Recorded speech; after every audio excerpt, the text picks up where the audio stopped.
Kisah ini berlatar di Bangkok, Thailand pada era 1980-an. Cerita dibuka dengan seorang polisi yang lagi santai mengunjungi temannya, seorang pemilik toko emas. Tiba-tiba, sebuah mobil menabrak masuk ke dalam toko. Dua perampok bernama T dan Rerk langsung beraksi merampok toko itu. Si polisi berusaha melawan dan menembak T dari jarak yang sangat dekat. Tapi entah kenapa tembakannya meleset. Rerk langsung menghajar polisi itu sampai pingsan, lalu mereka berdua kabur dari sana.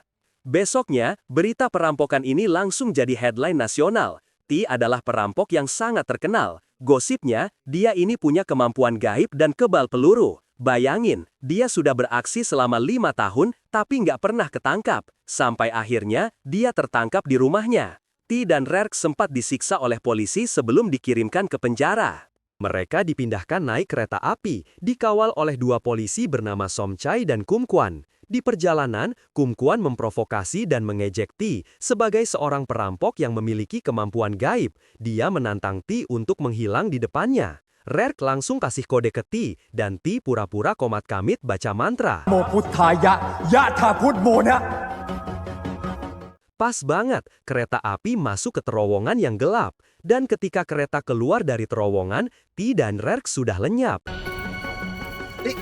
อะไรของแกอยู่ไหนวะไอ้ตี Somchai dan Kumquan kaget melihat mereka menghilang begitu saja. Ternyata, mereka melompat ketika kereta api melewati sebuah sungai. Di pinggir sungai, Hit dan teman-teman lain sudah menunggu untuk menjemput mereka.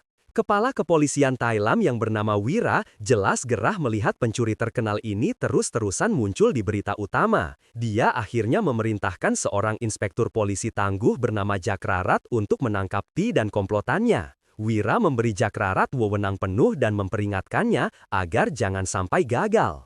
Sementara itu, di sebuah desa di Ratchaburi, T dan Rerk mengunjungi seorang biksu bernama Luangpor. T datang untuk meminta jimat baru. Tapi Luangpor memberinya peringatan. Dia bilang, T dilahirkan di bawah bintang sial, dan selama ini, sebetulnya nasib baik Rerklah yang selalu membantunya lolos dari masalah. Luangpor memintanya berhenti jadi perampok, tapi akhirnya tetap memberinya sebuah jimat baru. Cerita kemudian kilas balik ke masa lalu. Kita lihat T dan Rerk waktu masih kecil sedang bermain sulap. ตีส่งมือไหนหายไปได้ไงวะ Ayah Rerk adalah seorang pesulap jalanan yang juga menjual obat. Namun suatu hari, ayahnya difitnah oleh polisi korup atas kepemilikan narkoba. Sebelum ditangkap, ayah Rerk menitipkan anaknya ke biksu Luangpor. T lalu berjanji akan membawa Rerk pergi ke tempat yang lebih baik. Waktu pun berlalu, T dan Rerk sekarang sudah dewasa. Suatu hari, T ditusuk oleh preman pasar karena menolak bayar uang keamanan. Hal ini membuat T terluka parah di perutnya. Kembali ke masa kini, Kapten Jakrarat memulai operasi penangkapan T dan komplotannya. Polisi Kumquan dan Somchai yang gagal di kereta ikut bergabung dengan tim khusus yang dibentuk Jakrarat.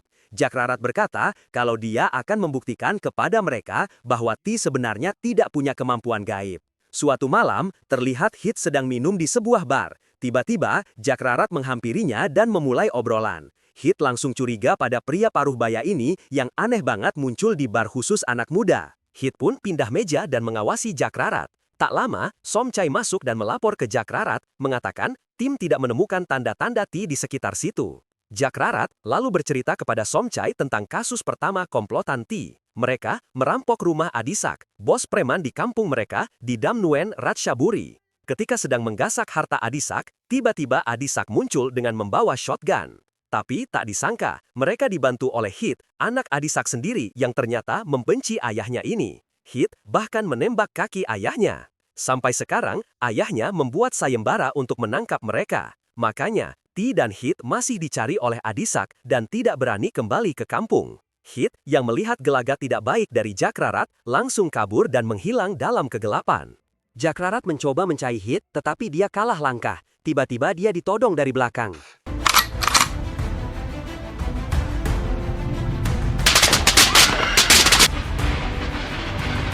T dan Rerk tiba di sebuah bar bernama Golden Heaven. Di sana, mereka melihat seorang wanita bernama Dao yang menolak bekerja karena tidak suka dengan kliennya.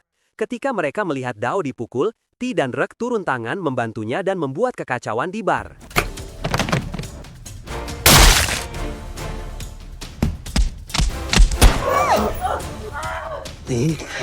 Akhirnya, pemilik bar seorang mucikari bernama Madam Sri dan anak buahnya yang bernama Sam keluar melerai mereka.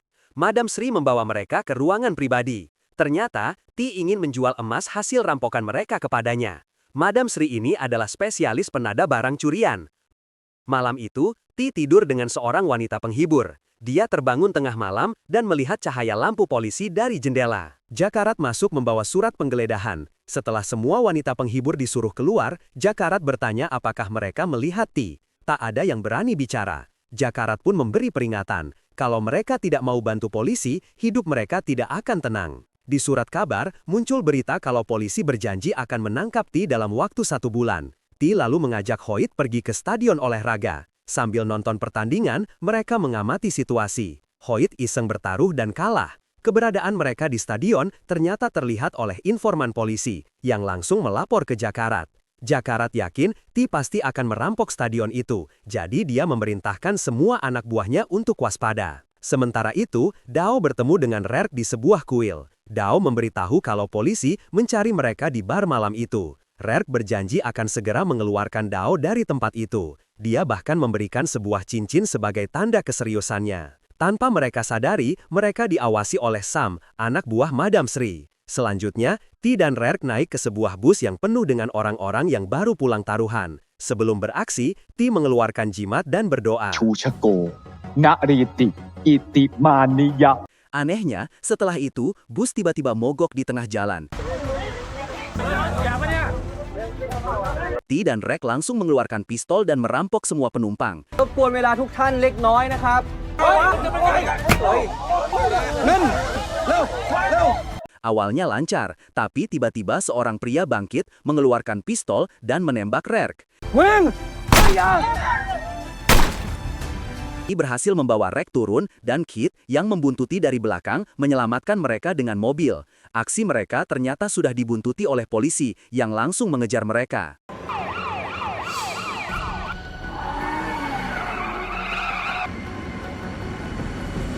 Polisi mengejar sampai malam hari, mereka menemukan mobil mereka di sebuah kuil terbengkalai. Polisi segera melapor dan meminta bantuan. Jakrarat tiba di sana bersama pasukannya. Mereka mulai menyisir lokasi dan curiga tinggal satu rumah yang kemungkinan besar dipakai T untuk bersembunyi. Benar saja, di dalam rumah itu, T sedang mengobati Rerk. Polisi mengepung rumah itu dan meminta orang yang di dalam keluar. Tiba-tiba pintu terbuka dan seorang kakek tua muncul. Jakrarat bertanya apakah dia pemilik rumah dan ingin menggeledah. Tapi kakek tua itu ternyata sedang ditodong pistol dari belakang oleh T. Ekspresi ketakutan si kakek membuat Jakrarat curiga kalau T pasti ada di dalam. Dia pun berteriak menyuruh T menyerah. Pintu dibanting tertutup. Tiba-tiba, T menembak dari dalam dan Kit melempar bom molotov. Adu tembak pun terjadi.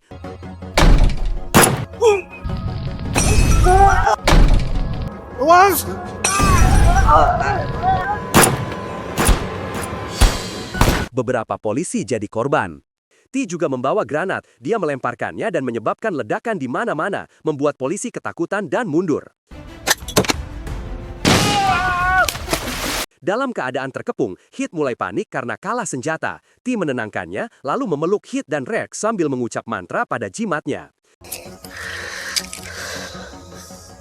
โอกรุณาพุทธปราณาทายินดียะเอ็นดูเอหิการัน Di luar, polisi Somchai dan Kumkuan mendengar suara mantra T. Anehnya, tiba-tiba hujan deras turun, membuat Jakrarat dan semua polisi makin waspada. Di saat yang sama, di bar Golden Heaven, Madam Sri tiba-tiba masuk ke kamar Dao dan menuduhnya akan kabur bersama Rerk. Dia lalu menampar Dao dengan keras. Kembali ke pengepungan, keesokan paginya polisi langsung menyerbu masuk ke dalam rumah.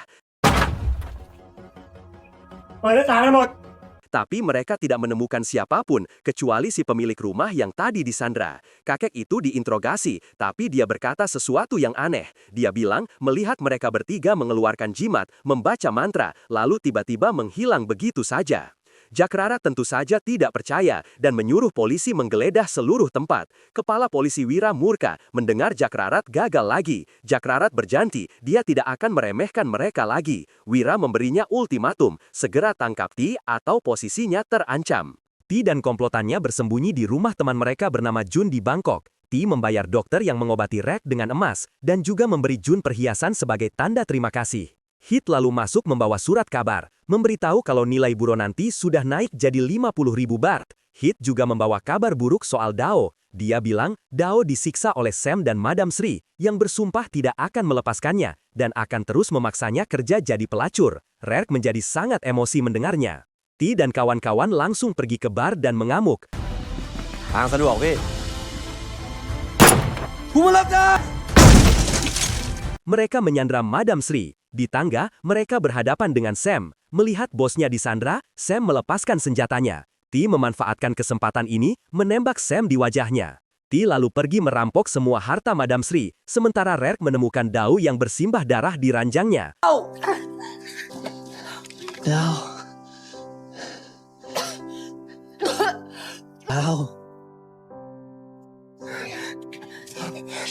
พี่มาช่วยแล้วดาว Madam Sri melihat kesempatan dan mencoba menikam Rek dari belakang, tapi Dao melihatnya.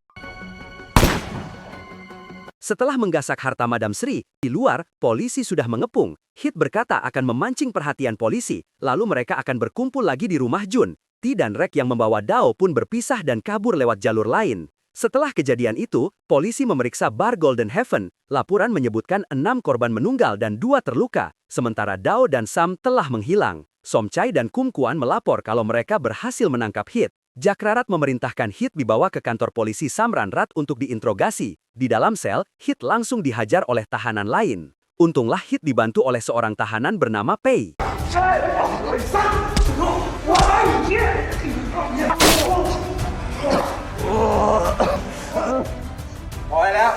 Di rumah Jun, mereka panik mendengar Hit tertangkap. Ti ingin menyelamatkannya, tapi Rek tidak bisa meninggalkan Dao sendirian. Akhirnya, Ti bergerak bersama Jun. Rek lalu pergi mencari Luang Por untuk menitipkan Dao. Dia ingin membantu Ti menyelamatkan Hit. Di kota, tiba-tiba terjadi banyak perampokan. Semua orang bersaksi kalau mereka melihat pencuri legendaris Ti yang melakukannya. Polisi yang mendapat laporan Ti merampok 4 tempat di kota secara bersamaan menjadi bingung. Bagaimana Ti bisa ada di 4 tempat sekaligus? Sementara itu, Ti dan Jun tiba di kantor polisi Samranrat dengan menyamar. Polisi yang berjaga merasa curiga. Ketika dia ingin mengeluarkan pistol, Ti tiba-tiba memeluknya, meniup wajahnya, dan polisi itu langsung tertidur pulas. Di tempat lain, Jakrarat menyadari kalau lokasi 4 perampokan itu dekat dengan kantor polisi Samranrat. Dia sadar, ini cuma pengalihan dan mereka pun segera bergegas ke sana. Di Samranrat, Ti berhasil menemukan Hit dan membawanya keluar. Tapi, polisi telah tiba dan menghadang di pintu.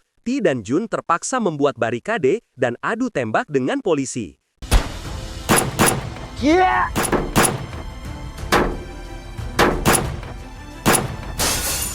Tiba-tiba, Rek datang dan melempari granat ke arah polisi, memberi mereka jalan kabur.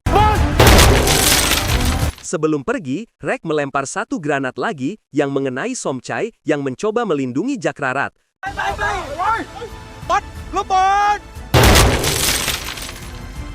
Kejadian ini membuat Jakrarat sangat murka. Di persembunyian, terlihat ada 4 orang yang bergaya sama dengan Ti. Ternyata, merampok 4 tempat tadi adalah siasatnya Ti untuk mengalihkan perhatian polisi. Rek lalu mengusulkan mereka sembunyi ke Damnuen, kampung mereka. Tapi Hit mengingatkan kalau di sana mereka masih dicari oleh ayahnya, Adisak. Rek lalu memberitahu kalau Dao dititipkan di Vihara Kalong, tempat biksu Luang Por. Ini membuat Ti emosi karena dia tidak ingin melibatkan Luang Por dalam masalah mereka. Jakrarat kembali melapor ke Wira yang murka bukan main atas kegagalannya lagi. Jakrarat diancam akan dipindahkan ke utara untuk menangkap komunis jika dia gagal sekali lagi. Ti dan kawan-kawan akhirnya sampai di Vihara Kalong. Biksu Luang Por memperingatkan mereka untuk hati-hati karena ada polisi. Ternyata, Sam, anak buah Madam Sri, telah datang ke sana. Dia membunuh ibu Rek yang sudah menjadi biksuni di vihara itu. Bahkan, Dao sendiri tertembak di tangan dan sedang ada di rumah sakit. Mendengar ini, Rek sangat sedih dan hancur. Sebelum mereka pergi, Biksu Luang Por berkata, kalau melihat Ti dan Rek hari ini, dia merasa bersalah karena mungkin telah mengajari mereka dengan tidak baik. Selama perjalanan, mereka tidak ada yang bersuara sama sekali. Sesampainya di persembunyian mereka, Ti ikut berduka atas kehilangan Rek, tapi Rek menyalahkan Ti. Gara-gara ingin membantu Ti, dia terpaksa menitipkan Dao, satu-satunya orang yang dia cintai, ke satu-satunya tempat aman yang dia tahu, yaitu Vihara Kalong, yang malah berujung tragedi. Rerk berkata, ketika pertama kali bertemu Ti, dia kehilangan ayahnya. Sekarang, dia kehilangan ibunya, dan hidupnya jadi buronan. Dia menyalahkan Ti. Dao datang ke persembunyian mereka setelah pulang dari rumah sakit. Dia meminta maaf kepada Rerk atas masalah ibunya. Tapi Rerk tidak menyalahkannya dan memintanya istirahat. Rerk memasangkan kembali cincin yang pernah diberikannya ke jari Dao. Mereka lalu menangis berpelukan. Kit lalu berkata kepada Ti agar membiarkan dia ikut merencanakan aksi. Dia merasa kondisi Rerk sedang tidak bisa diandalkan. Dia meminta Ti membiarkan Rerk keluar dari kelompok agar bisa hidup tenang dengan Dao. Tapi Ti berkata kalau dia dan Rerk tidak akan semudah itu berpisah, mengingat apa yang sudah mereka alami sejak kecil. Rerk tiba-tiba muncul dan meminta Ti berjanji membantunya menjaga Dao. Kali ini, dia akan turun tangan sendiri untuk membunuh Sam. Malam itu, Rerk mengunjungi makam ibunya, memantapkan hati untuk balas dendam.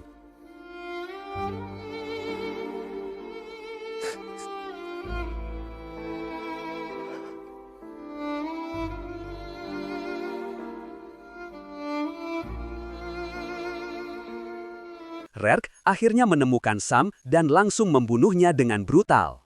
Sam!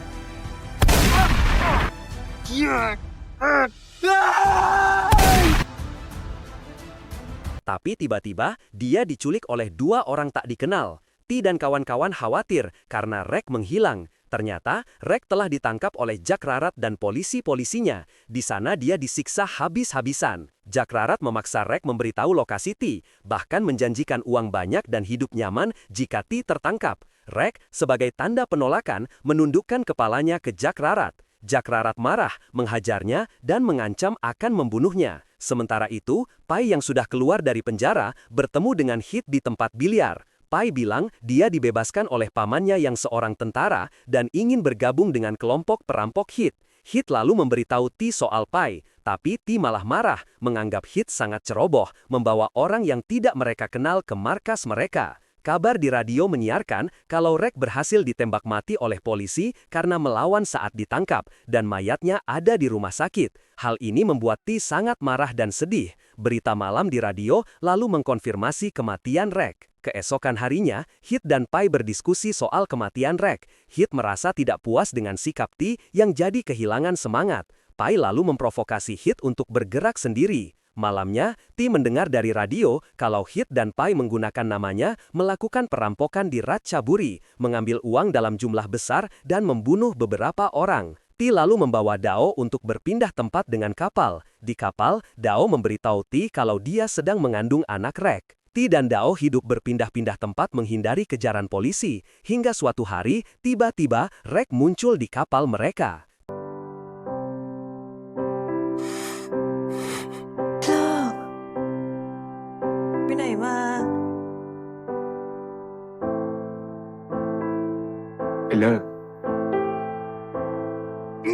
Ti kaget sekaligus gembira. Rek mengatakan kalau berita kematiannya adalah siasat polisi untuk memancing Ti keluar. Untunglah Ti tidak termakan jebakan. Rek lalu mengusulkan satu perampokan terakhir. Setelah dapat uang banyak, dia ingin berhenti dari kehidupan ini dan pergi ke selatan. Dao memohon agar mereka pergi sekarang saja, tapi Rek berjanji ini untuk terakhir kalinya. Ti berkata kalau akhir-akhir ini dia melihat banyak polisi di sekitar mereka. Dia mencurigai Pai, teman baru Hit, sebagai mata-mata polisi. Adegan berpindah ke Jack Rarat dan Pai yang sedang duduk di dalam mobil. Ternyata benar, Pai adalah suruhan Jack Rarat untuk memata-matai Ti. Perampok dan polisi pun mengatur rencana mereka masing-masing. Tapi ternyata Jack Rarat telah menyiapkan satu mata-mata lagi, dan orang itu adalah Rerk. Rerk mengingatkan Jack Rarat atas janjinya hanya menangkap Ti dan membiarkan dia dan Dao bebas. Kembali ke saat Rerk diinterogasi Jack Rarat. Jack Rarat bertanya apakah Ti benar-benar punya kemampuan gaib. Kum Kuan bertanya bagaimana mereka bisa lolos dari kereta api. Tiba-tiba Rerk membaca mantra, membuat semua orang tegang. นะปิตาหายตัวไปนะโมพุทธายะ Ternyata, dia membuka borgolnya dengan alat kecil khusus. Lalu bagaimana cara mereka lolos dari kepungan polisi di rumah? Ternyata, kakek tua di rumah itu telah disogok agar memberi kesaksian palsu bahwa mereka menghilang. Sebenarnya, mereka meloloskan diri dari saluran air di bawah rumah. Demikian juga dengan bus yang mogok. Bus itu sebelumnya sudah disabotase. Dan soal Ti yang menidurkan polisi di kantor Samranrat, itu bukan ilmu sihir, tapi Ti menggunakan racun kuat yang efeknya bisa membuat orang pingsan dalam sekejap. Dao mengatakan kalau dia ingin ikut perampokan terakhir mereka. Dia bilang sudah belajar menembak dan bisa menjaga diri sendiri. Di hari perampokan, Ti bersiap dengan mobilnya. Hit dan Pei ditugaskan oleh T untuk bersiap di sekitar bank menunggu beraksi. Jakrarat dan polisi bersiap di sekitar lokasi. Ketika mobil pembawa uang lewat, mereka langsung menabraknya. Setelah melumpuhkan petugas, mereka dengan cepat memindahkan uang, tapi mereka langsung terkepung oleh Jakrarat dan timnya.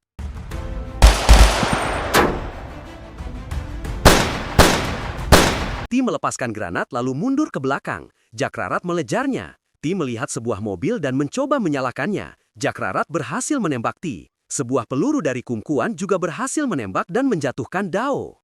Ti terpaksa melemparkan granat lagi.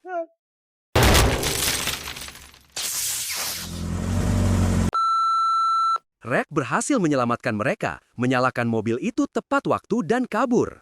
Jakrarat emosi karena mereka lolos lagi. Di mobil, ternyata Ti selamat karena memakai rompi anti peluru, sementara Dao yang tidak memakai rompi terluka parah dan kehabisan darah. Di sisi lain, Hit dan Pei yang disuruh bersiaga di sekitar lokasi bank ternyata hanya dijadikan umpan oleh Ti dan tidak beraksi apa-apa. Mereka membawa Dao ke Luangpor untuk diselamatkan, tapi Luangpor berkata, ini adalah karma dari perbuatan mereka. Tiba-tiba, seorang anak kecil memberitahu kalau polisi datang ke vihara. Luangpor akhirnya berjanji menyelamatkan Dao dan menyuruh Ti dan Rerk pergi melarikan diri. Pelarian mereka ternyata sudah diantisipasi oleh Jakrarat yang menunggu di depan. Melihat mobil polisi, Ti langsung berdoa dan mengeluarkan pistolnya menyerang polisi.